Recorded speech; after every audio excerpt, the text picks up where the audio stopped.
the 1700s, sleep came slowly with the setting sun. Life moved to the pace of the sky. As the golden daylight faded into dusk, the world began to quiet. There were no clocks ticking down the hours, no digital buzz pulling minds into activity. People lived by the turning of shadows, the dimming of the horizon, and the soft arrival of night. Hastening routines were simple and slow. A meal by firelight, some quiet conversation, perhaps a verse from the bib. The light waned. Homes glowed faintly with candlelight or the quiet orange hue of a hearth fire. Shadows stretched across wooden floorboards, flickering with each gentle movement of the flame. In rural villages, farmers returned from fields and stabled their horses. Townspeople shuttered their shops and the streets fell into silence. Evla, or a folk tale, passed gently between generations. The air smelled of stew, wood smoke, and cooling earth. It was a time not of entertainment, but of settling. Sleep was not rushed. It arrived in two phases, a pattern known now as segmented sleep. People would drift into a first sleep, a gentle slumber that lasted from sunset to midnight or just after.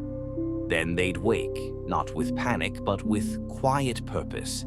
This wakeful period between first and the second sleep might be used for prayer, soft reflection, even a quiet visit to a neighbor. Then, slowly, they drift again into second sleep, deeper this time, lasting until the pale light of morning. Beds in the 1700s came in many forms. The wealthy had grand canopy beds, draped in thick, embroidered curtains, not just for elegance, but to keep in warmth.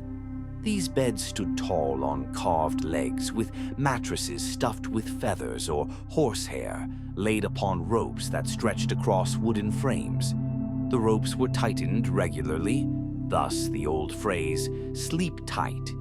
In humbler homes, beds were simpler, wooden frames often pushed into corners to keep warm. Straw mattresses were common, stuffed with chaff or dried moss, and covered with coarse linens or woolen blankets.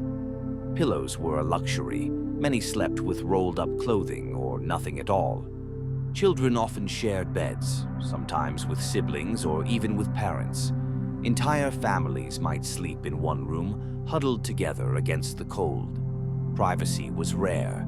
Comfort was found not in solitude, but in shared warmth and the security of togetherness. Night clothes varied. Some wore simple linen shifts or long flannel shirts. Others slept in what they had worn that day, removing only shoes and outer garments. In colder seasons, bed caps were worn, soft, rounded caps that kept the head warm when the room was icy. To ward off the chill, warming pans filled with embers were slipped between sheets.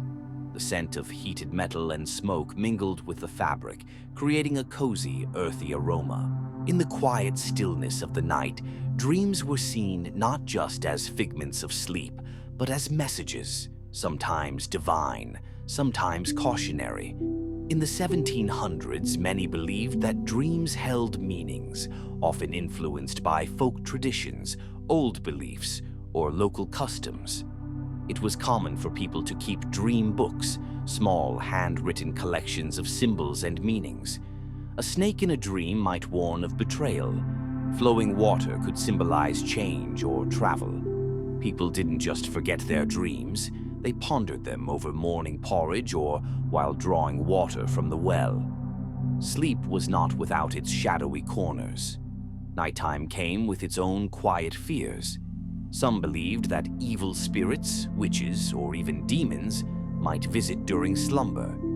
To protect against such forces, folks would hang herbs like lavender, sage, or rue above their beds, or stitch tiny charms into pillowcases.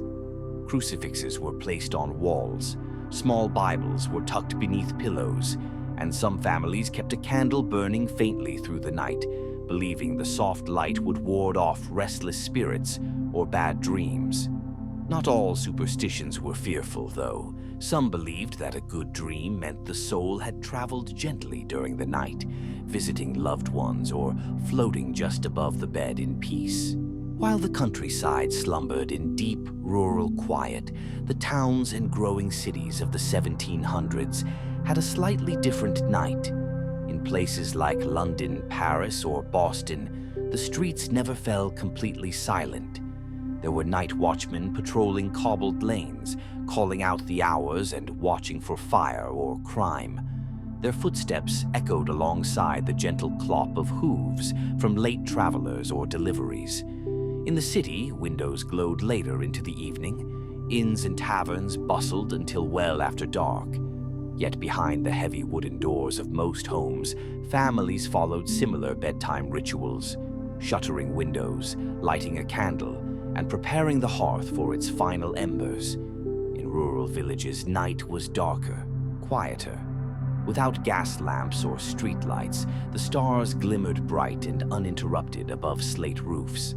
The sounds of the night were gentler, an owl in the woods, the creak of a windmill, or the soft shuffle of animals in nearby barns, urban or rural, rich or poor. The deep desire for rest and warmth, for a peaceful night, was shared. People settled beneath layers of quilts and wool, their homes gently sighing around them, wood creaking with the cool of midnight.